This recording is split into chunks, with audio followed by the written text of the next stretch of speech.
What I'm about to reveal is going to make you question everything you do before bedtime. And when I show you the habit that's secretly destroying your blood pressure every single night, you're going to understand why thousands of seniors with resistant hypertension suddenly see dramatic improvements the moment they stop this one thing. I'm Dr. Sandra Whitmore, and I need to tell you something that could transform your cardiovascular health overnight. That bedtime routine you've had for years, there's a shocking chance it's keeping your blood pressure dangerously elevated all night long. Not slightly raised, catastrophically high when your body desperately needs it to drop. And here's what terrifies me most. Right now, somewhere, a senior is following their doctor's orders perfectly, taking medications faithfully, eating right, exercising, doing everything correct, and their blood pressure stays stubbornly high because of something they're doing at night that nobody's telling them about. I've been a cardiologist for 23 years, and I've seen this pattern destroy countless lives. But here's what almost no one talks about. Your nighttime blood pressure is actually more important than your daytime readings. Yes, you heard that right. What happens to your blood pressure while you sleep predicts your risk of heart attack and stroke better than your daytime numbers. And there's one habit that prevents the critical nighttime blood pressure drop that your cardiovascular system desperately needs. By the end of this video, you'll know exactly what this habit is. But more importantly, you'll understand why stopping it can drop your blood pressure by 10, 15, even 20 points within days. Not weeks, not months, days. But I'm getting ahead of myself.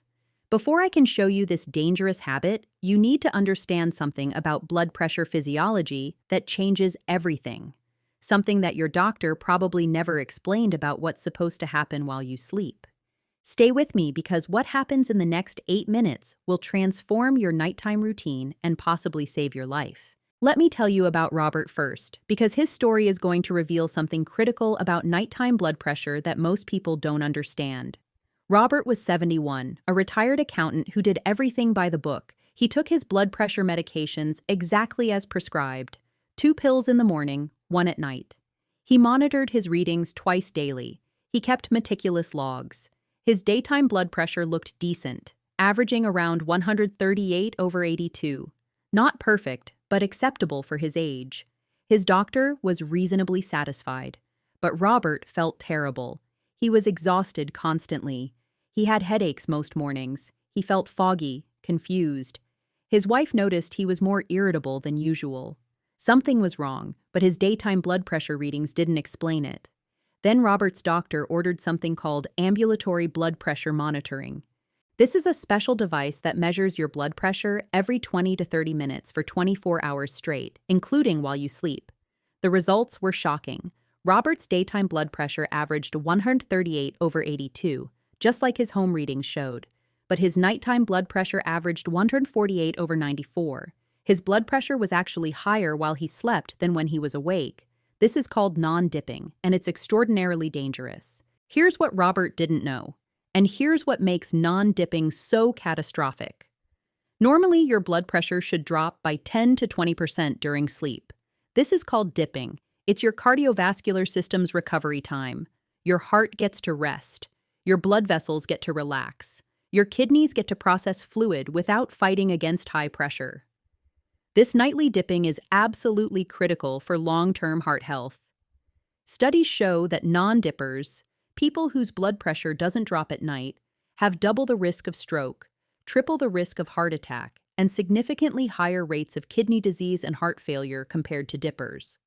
Robert's elevated nighttime blood pressure was destroying his cardiovascular system even though his daytime readings looked acceptable.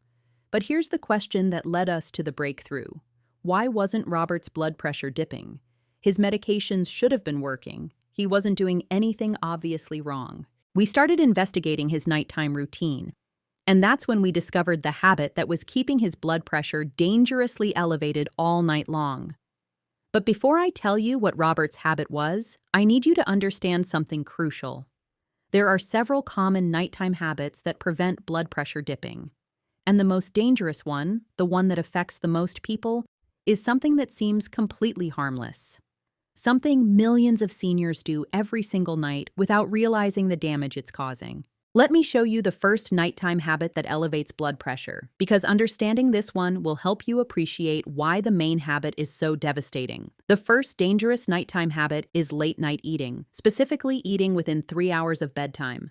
Let me tell you about Dorothy, 68, whose story illustrates exactly why this matters.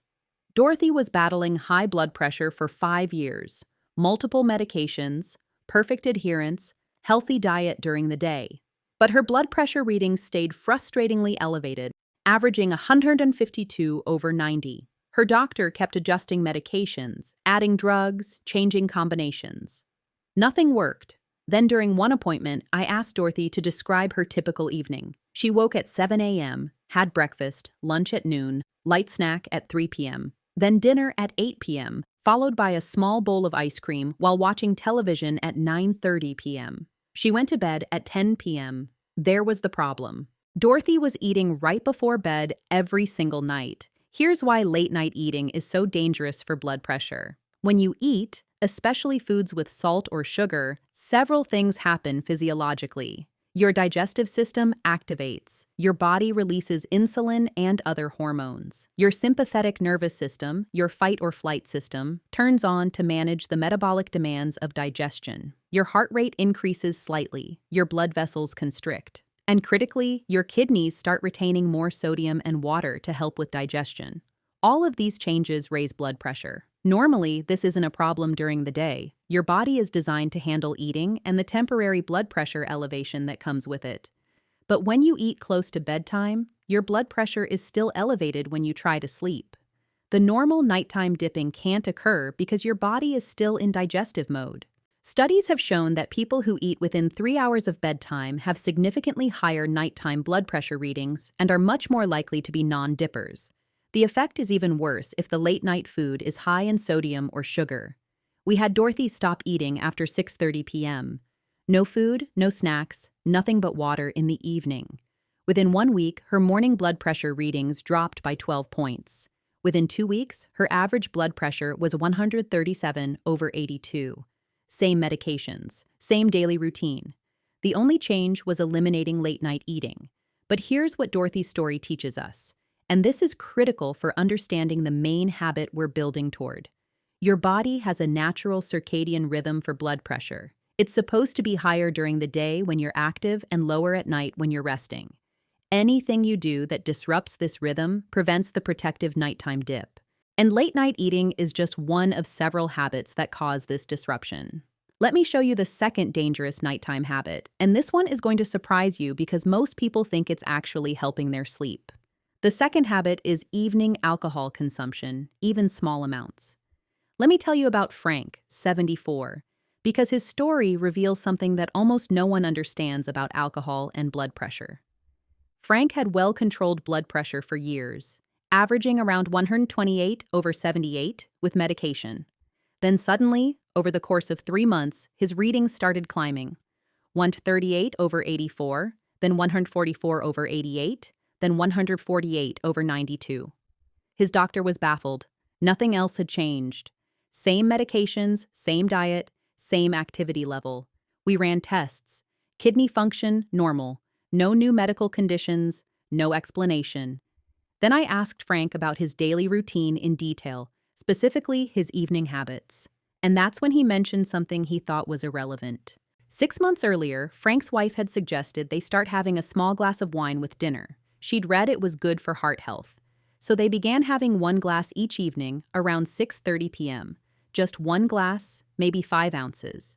They thought they were doing something healthy. Here's what Frank didn't know about alcohol and blood pressure. In the short term, alcohol causes blood vessels to dilate, which can temporarily lower blood pressure. This is why some people feel relaxed after drinking. But several hours later, alcohol causes a rebound effect. The body releases stress hormones to metabolize the alcohol. The sympathetic nervous system activates.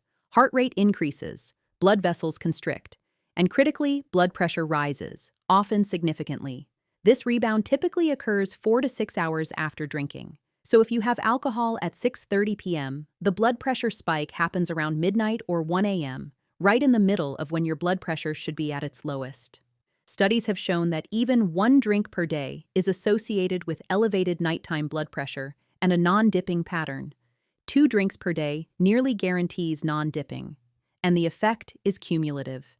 The more consistently you drink in the evening, the worse your nighttime blood pressure becomes. Frank stopped the evening wine completely. Within 5 days, his morning blood pressure readings dropped by 14 points.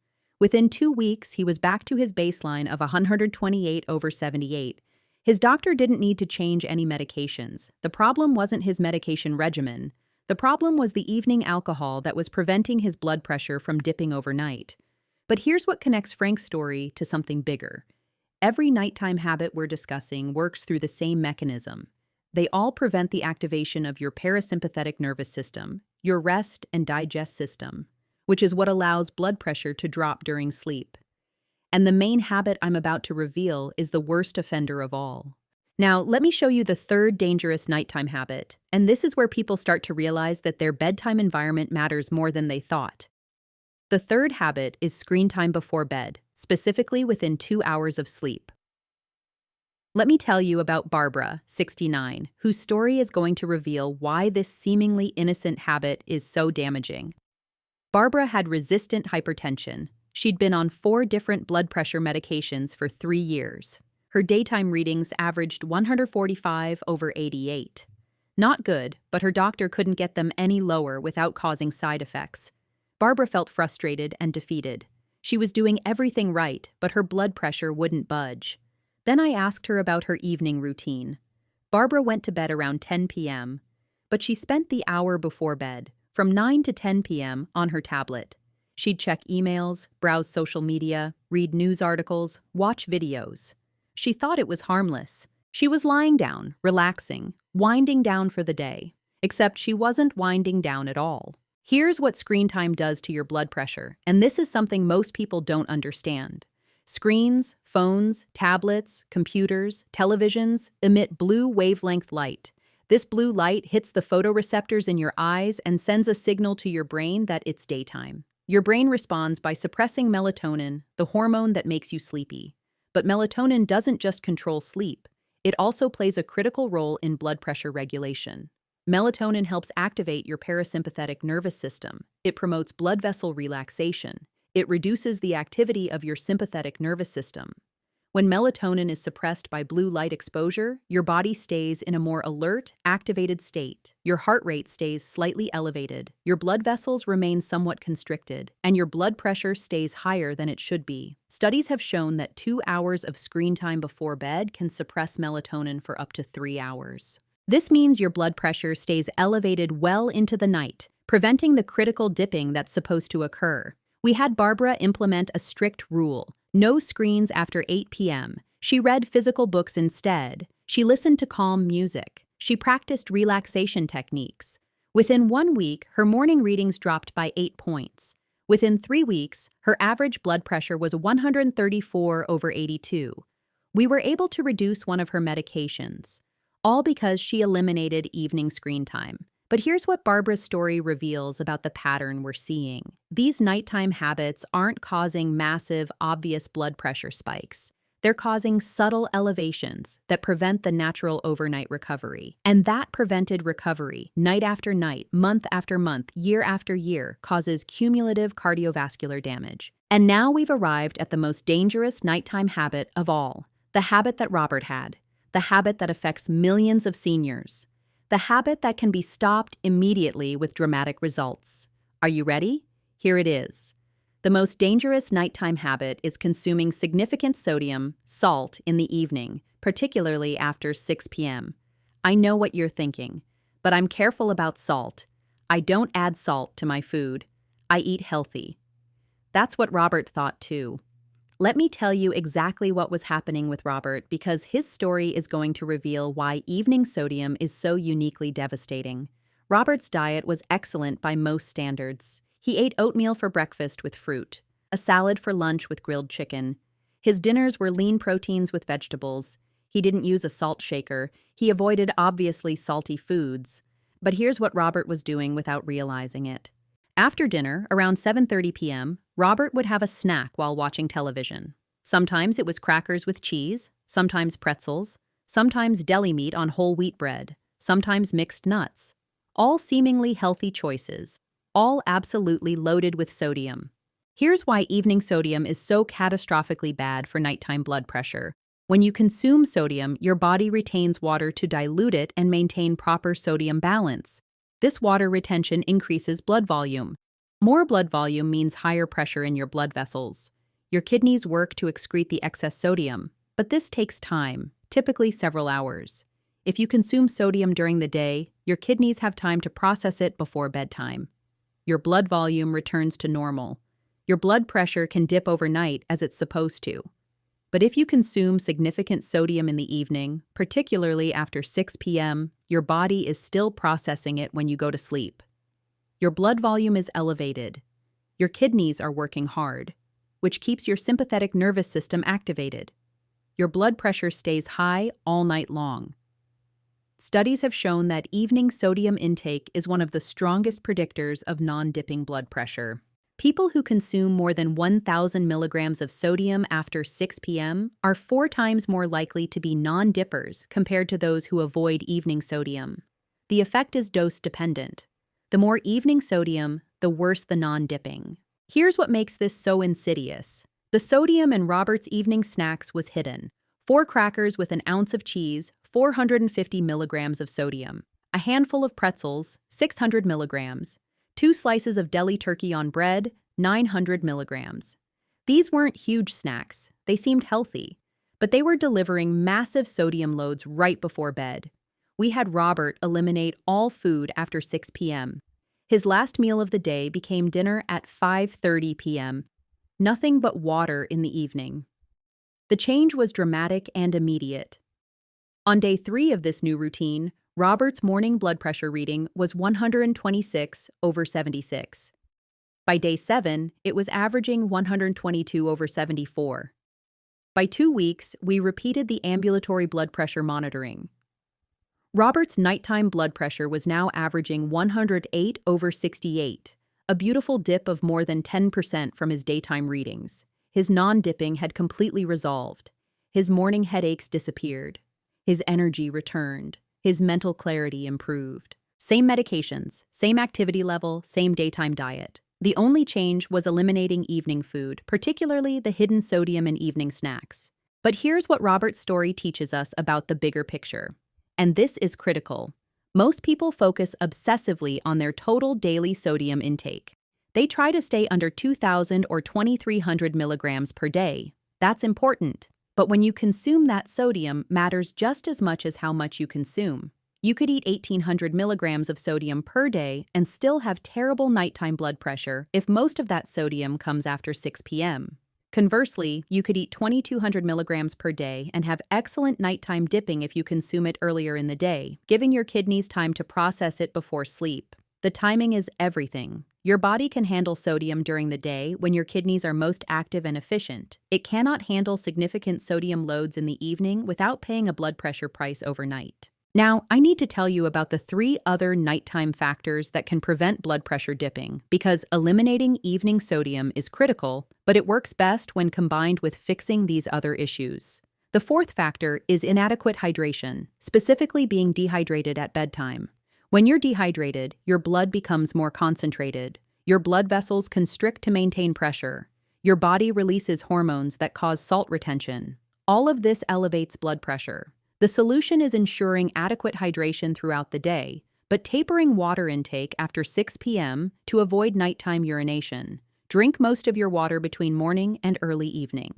The 5th factor is sleeping in a completely flat position with your head at the same level as your body. For people with hypertension, especially seniors, this flat position can worsen blood pressure overnight. Elevating the head of your bed by 4 to 6 inches using a wedge pillow or bed risers can improve blood flow and help lower nighttime blood pressure. Studies have shown that this simple positional change can reduce nighttime blood pressure by 5 to 8 points in some individuals.